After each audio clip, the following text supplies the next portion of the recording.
अपने जीवन की कहानी के लेखक आप खुद हैं। दूसरों को इसे लिखने का मौका ना दे दोस्त। अपनी जीवन की कहानी के लेखक आप खुद हैं। दूसरों को इसको लिखने का मौका मत दो।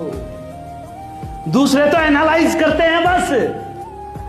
वो लिख देंगे असफल, वो लिख देंगे कर्महीन, वो लिख देंगे नालायक, वो लिख देंगे कामचोर, वो लिख देंगे फालतू का था।